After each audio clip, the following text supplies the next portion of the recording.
मैं इस अद्भुत भक्ति और समर्पण की कहानी का वर्णन करूंगा, जो प्रेम, तपस्या और ईश्वर की कृपा के अद्वितीय उदाहरणों में से एक है।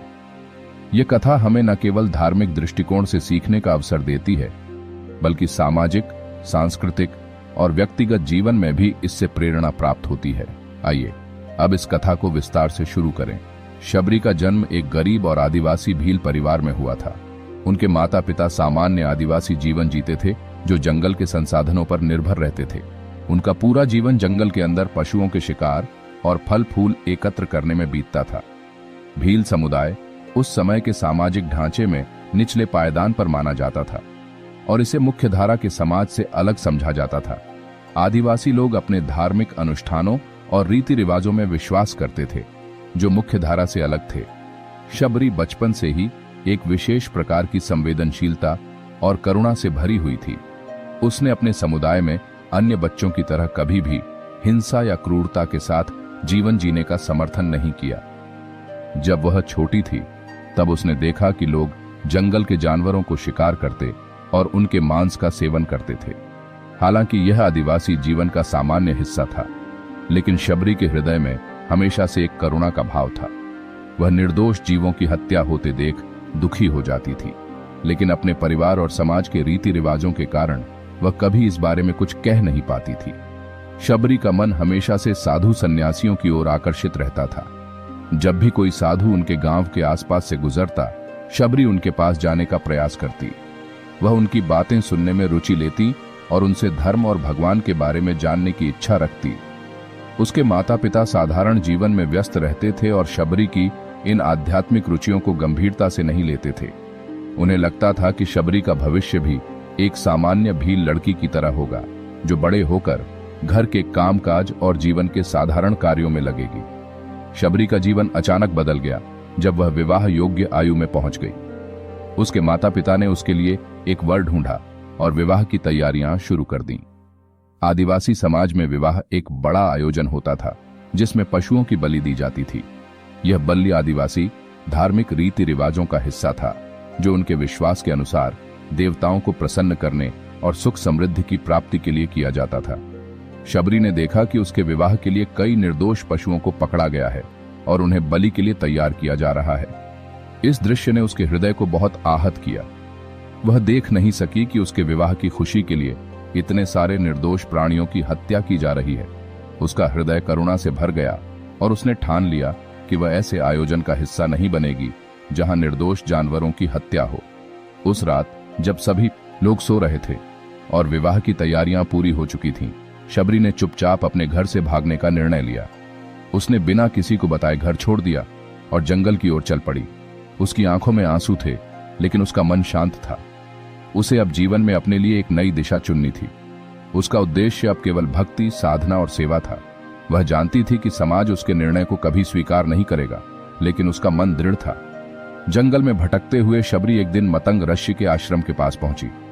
मतंग ऋषि एक महान तपस्वी थे, जो अपने शिष्यों के साथ वन में रहते थे और साधना करते थे। उनका आश्रम दंडकारण्य के घने जंगलों में स्थित था, जहां उन्होंने अपनी तपस्या से सिद्धियां प्राप्त की थीं। उनके आश्रम में कई शिष्य रहते थे, जो उनसे धार्मिक शिक्षा प्राप्त करते थे और तपस्या में लीन रहते थे। शबरी ने देखा कि मतंग ऋषि का आश्रम अत्यंत शांति और साधना का स्थान था। यहाँ कोई हिंसा नहीं थी, न ही किसी प्रकार का क्रूरता भरा वातावरण था। वह इस आश्रम की शांति से बहुत प्रभावित हुई और उसने निर्णय लिया कि वह इस आश्रम में रहकर महर्षि की सेवा करेगी। शबरी ने आश्रम के बाहर अपना निवास बना लिया और प्रतिदिन आश्रम की सेवा करने लगी। वह जंगल से फल फूल लाती, जल की व्यवस्था करती और आश्रम की साफ सफाई का ध्यान रखती। शबरी की सेवा और भक्ति भावना ने मतंग ऋषि का ध्यान आकर्षित किया। उन्होंने देखा कि यह साधारण भीलनी, जो जाति से निम्न मानी जाती थी, लेकिन उसकी सेवा भावना अत्यंत उच्च थी। ऋषि ने शबरी को अपने आश्रम में रहने की अनुमति दे दी और उसे अपने शिष्यों की तरह माना। शबरी ने मतंग ऋषि की शिक्षाओं को पूरी तरह से आत्मसात किया। उसने भगवान राम के प्रति अनन्य भक्ति का मार्ग चुना और दिन रात राम के नाम का जाप करती रहती थी। शबरी की भक्ति का एकमात्र उद्देश्य भगवान राम के दर्शन करना था। मतंग ऋषि ने उसे आशीर्वाद दिया था कि एक दिन भगवान राम स्वयं इस वन में आएंगे और उससे मिलेंगे। इस आशीर्वाद ने शबरी के जीवन को और अधिक उत्साहपूर्ण बना दिया। वह प्रतिदिन भगवान राम के आगमन की प्रतीक्षा करती, उनके स्वागत के लिए फल फूल एकत्रित करती और आश्रम की सेवा करती। शबरी ने अपनी साधना के माध्यम से आत्मा की शुद्धि और परमात्मा से मिलन का मार्ग अपनाया। उसकी भक्ति किसी बाहरी दिखावे पर आधारित नहीं थी, बल्कि उसका हृदय पूरी तरह से भगवान राम के प्रेम में डूबा हुआ था। उसकी प्रतीक्षा वर्षों तक चली, लेकिन उसकी भक्ति में कभी कोई कमी नहीं आई। वह हर दिन एक ही आशा के साथ जागती थी कि शायद आज भगवान राम उससे मिलने आए। शबरी की प्रतीक्षा एक ऐसी अद्वितीय प्रतीक्षा थी जिसमें धैर्य, प्रेम और विश्वास का संगम था। वह जानती थी कि भगवान राम एक दिन अवश्य आएंगे, चाहे कितने भी वर्ष क्यों न बीत जाएं। उसकी साधना केवल राम के प्रेम में थी और उसका जीवन केवल राम के दर्शन के लिए समर्पित हो गया था। शबरी ने अपने जीवन के हर पल को भगवान राम के चरणों में अर्पित कर दिया था। उसने सभी सांसारिक मोहों से मुक्त होकर केवल भगवान के प्रति समर्पण किया। उसके दिन रात भगवान राम के नाम के जाप में बीतते थे और वह निरंतर अपने आश्रम की सेवा करती रहती थी। उसके हृदय में राम के प्रति अपार प्रेम था, जो उसे हर कठिनाई से लड़ने की शक्ति देता था। शबरी ने जीवन में कभी हार नहीं मानी। उसकी साधना और तपस्या ने उसे भगवान के निकट पहुंचा दिया था। उसका विश्वास इतना दृढ़ था कि उसे कोई भी परिस्थिति हिला नहीं सकती थी। उसने अपने गुरु मतंग ऋषि की शिक्षाओं को गहराई से आत्मसात किया और उन पर अमल किया। भगवान राम को जब अयोध्या से 14 वर्षों का वनवास मिला, तब वे अपने भाई लक्ष्मण और पत्नी सीता के साथ वनवास पर चले गए। इस वनवास के दौरान भगवान राम ने कई ऋषियों, मुनियों और आदिवासियों से भेंट की। वनवास के दौरान रावण ने माता सीता का हरण कर लिया, जिससे भगवान राम अत्यंत दुखी हुए। सीता की खोज में वे लक्ष्मण के साथ दंडकारण्य के वन में पहुंचे, जहां शबरी का आश्रम स्थित था। भगवान राम और लक्ष्मण ने शबरी के आश्रम के पास आते ही उसकी उपस्थिति का अनुभव किया। शबरी का मन उस दिन अत्यंत प्रसन्न था। उसे आभास हो चुका था कि आज वह दिन है जिसका उसने वर्षों से इंतजार किया था। भगवान राम और लक्ष्मण उसके आश्रम के पास पहुंचने वाले थे। शबरी ने अपने आश्रम को सजाया, साफ सफाई की और ताजे फलों को इकट्ठा किया। उसने वर्षों तक जो साधना की थी वह अब पूर्ण होने वाली थी। उसकी प्रतीक्षा का हर पल अब साकार हो रहा था। जैसे ही भगवान राम और लक्ष्मण उसके आश्रम के द्वार पर पहुंचे, शबरी की आंखों से आंसू छलक पड़े। यह आनंद के आंसू थे जो उसकी भक्ति और तपस्या का प्रमाण थे। उसने तुरंत भगवान राम और लक्ष्मण के चरणों में प्रणाम किया। उसकी आंखों में ईश्वर के प्रति अनन्य प्रेम और श्रद्धा थी। भगवान राम ने शबरी को आशीर्वाद दिया और उसके प्रेम से भाव विभोर होकर उसे गले से लगा लिया। यह दृश्य अत्यंत द्रवित करने वाला था, क्योंकि भगवान राम ने शबरी की अनन्य भक्ति और प्रतीक्षा को देखा था। शबरी ने अत्यंत आदर और श्रद्धा के साथ भगवान राम का स्वागत किया और उन्हें बैठने के लिए आसन दिया। उसने भगवान राम के चरण धोए और फिर ताजे फलों को अर्पण किया। शबरी ने जो फल तोड़े थे वे पहले से चखे हुए थे, क्योंकि वह सुनिश्चित करना चाहती थी कि भगवान राम को केवल मीठे और अच्छे फल ही खाने को मिले। यह उसकी भक्ति का एक अद्वितीय रूप था, जो केवल भगवान राम की प्रसन्नता के लिए था। शबरी द्वारा अर्पित किए गए फलों में मुख्य रूप से बेर थे। इन बेरों को शबरी ने स्वयं छक कर देखा था कि वे मीठे हैं या नहीं। यह सामान्य रूप से समाज में अस्वीकार्य होता कि कोई भक्त अपने भगवान को पहले से चखे हुए फल अर्पण करे, लेकिन भगवान राम ने इसे प्रेम पूर्वक स्वीकार किया। उनके लिए यह फल नहीं, बल्कि शबरी की भक्ति थी जो सर्वोपरि थी। भगवान राम ने शबरी से कहा, तुम्हारे ये फल साधारण नहीं है, इनमें तुम्हारी भक्ति और प्रेम का रस मिला हुआ है। तुम्हारे इस समर्पण को देखकर मेरा हृदय प्रसन्न हो गया है। भगवान राम ने बेरों को खाया और लक्ष्मण से भी कहा कि वे इन फलों को ग्रहण करें। लक्ष्मण भी इस भक्ति के आदर्श को देखकर प्रभावित हुए और उन्होंने भी उन फलों का सेवन किया।